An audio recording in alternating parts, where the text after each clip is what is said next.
Yo, what's up, guys? It's your boy DJ Spida here, and I'm back with my first 30 days with the Rane One. And I gotta tell you, I got a lot of gripes. Let's get into it.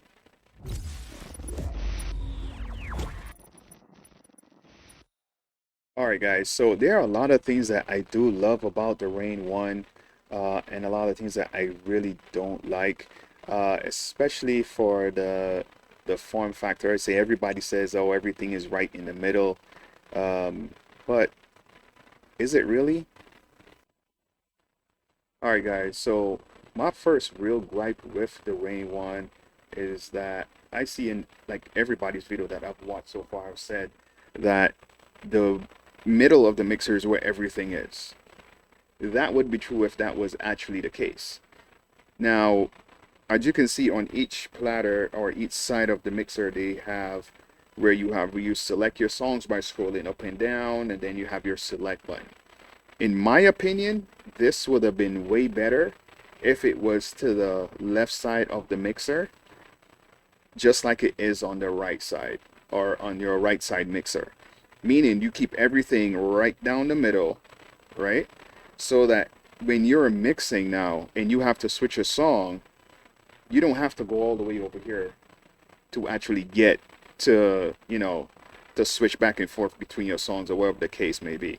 Some people will circumvent that. Instead of doing that, they're just going to use the laptop and just, select shift right, select shift left, whatever, right?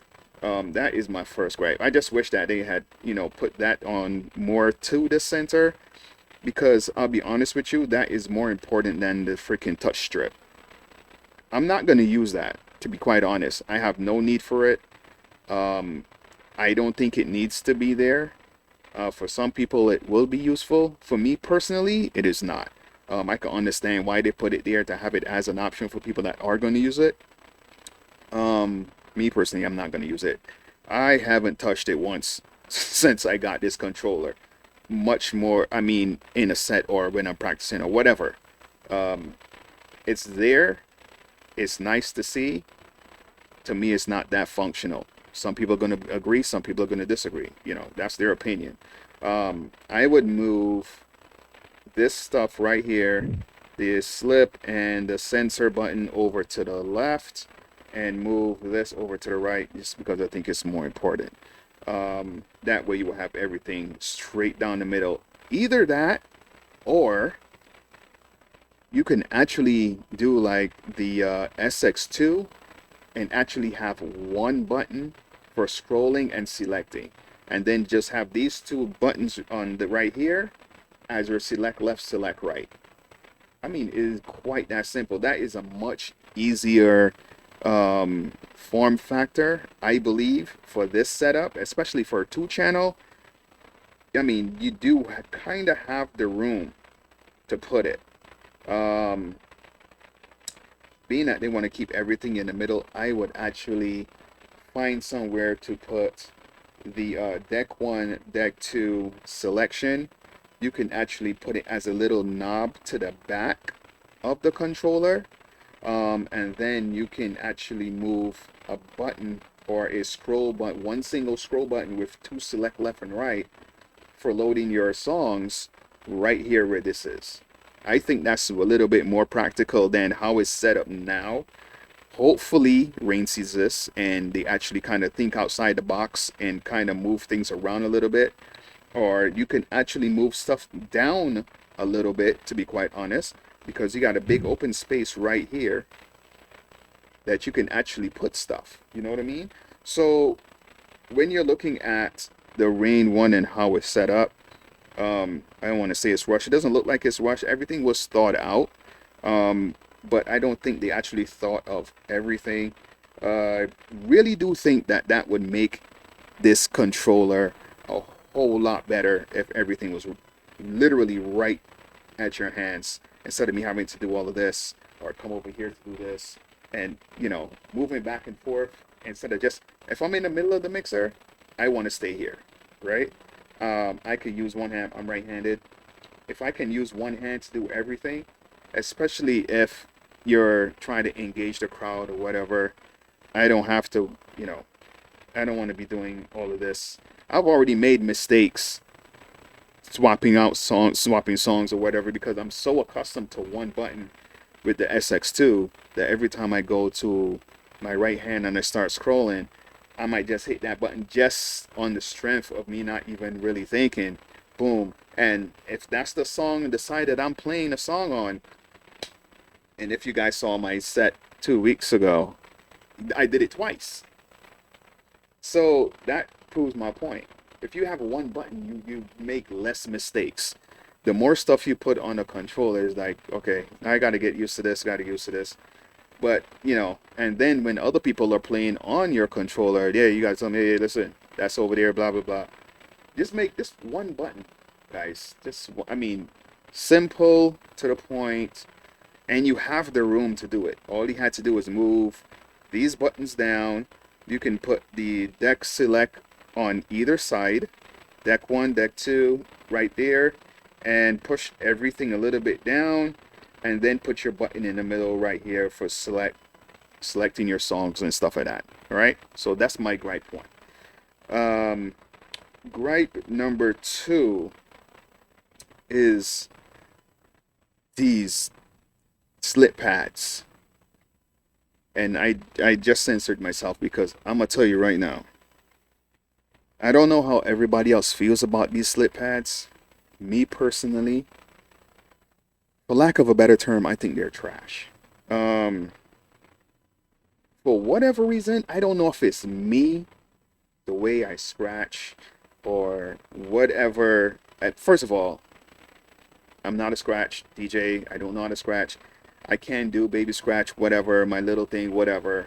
I do practice. I am not heavy into scratching. It is not something that I do per se.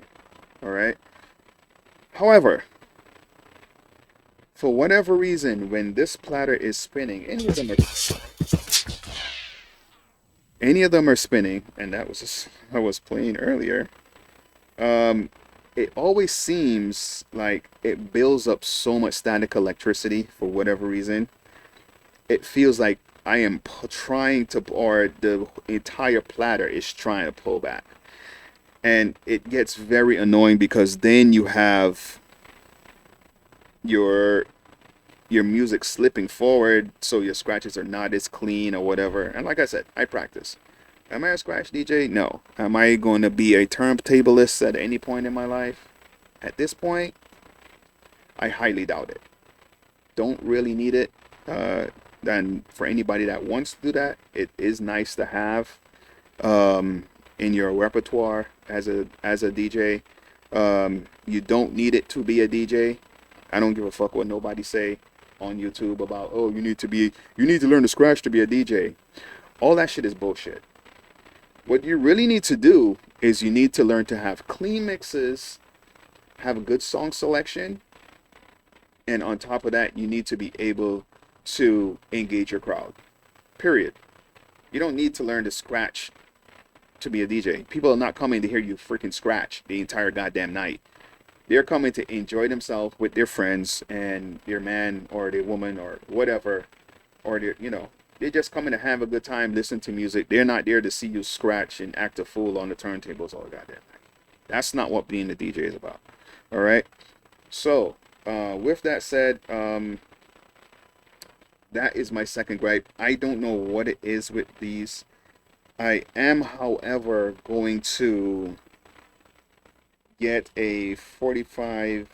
I'll probably have to hit up some of my guys in Brooklyn or find some person that has a 45 single plate that we used to put in between the little 45s or 35s rather on the records, and just put it under here so that it raises it up a little bit off of this, because for whatever reason, like I said, it gets so annoying, especially if you're doing it a whole lot. It really, really, really gets tight. Like, it literally feels like the entire platter you're trying to pull the entire thing, and it's like you're trying to lift weights, basically. It's crazy. But anyhow, It could just be me. If it happens to anybody else, if anybody else out there, if you have a Rane One and you feel that tension kind of gets really, really tight. And mind you, my tension and everything that's set back here is straight out the box. I haven't adjusted it or anything. That's just from me scratching. When I start, it's fine. But once you get into it and you're doing it a lot and you're pulling back songs and wheeling and stuff like that, it starts that, for whatever reason, that static electricity is so strong. It's like a magnet. And I know there's a magnet inside, so, but you get my point, right? Static electricity is just insane. But what I started doing is I would lift this up all the way up. I'll lift both sides up, and it actually works a little better that way, right? Because it's not completely on the slip max. I'm hoping somebody out there is making better slip max, because I even tried, and I told you guys I was going to put plastic. You see that? Static electricity. And that was before I even put this. I took this off today because it was just getting worse with the plastic, and I couldn't understand why. I put it to the bottom, I put it in between, didn't help. And you know, that's the static electricity that from when I took it off of the platter itself today. So, you know, it's crazy. This, you know, this is the plastic. And no, I didn't put it that way. It was under, but it still didn't work. It didn't help at all. I was hoping that it would, but yeah. So there's that. All right. So another thing that I really wish that they did was, I don't want to say for the front panel, I don't really have much gripes about the front panel. I think the front panel is awesome. I just would like for especially, you know what, now that I thought about it, the the deck 1, deck 2 buttons can actually go to the front. You just created a whole bunch of room now for you to put. But that's the second choice right there. That's the second choice. So now you can move these buttons to the front, and you could just toggle them from the front, which is actually a little bit, you know, it's the same thing as here, but now you cleared yourself to have more room to actually put that one button with that one knob with 2 buttons on each side of it to load your decks, right? Yeah, I mean, those are my little gripes that I have with the Rane One. I do absolutely love this controller. I think it's awesome. I think that, you know, the next one is going to be better. I hope that they hear it and watch this video, so that they could, you know, actually think about moving these buttons down a little bit more, and, you know, having that one button there instead of 2 buttons to load decks, load songs. And it's a waste of space as far as I'm concerned, right? They could literally move these two, move this down, move this over, put these 2 in the middle with these 2 buttons, right?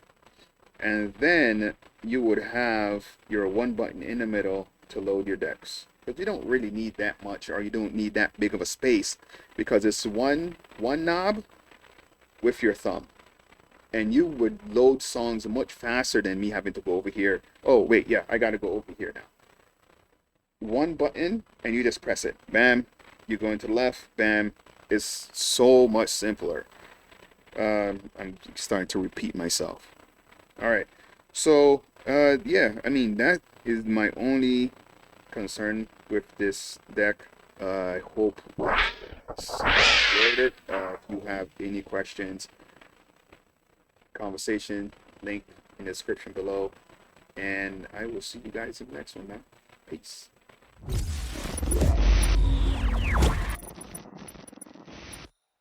My bad, guys, I completely forgot about this. So on this channel, every time I hit 500 subscribers. In increments of 500 subscribers, until I hit 2,000 subscribers, I will be giving away my absolute favorite headphones, period. You guys see me use these things for the past 2 years since I bought them.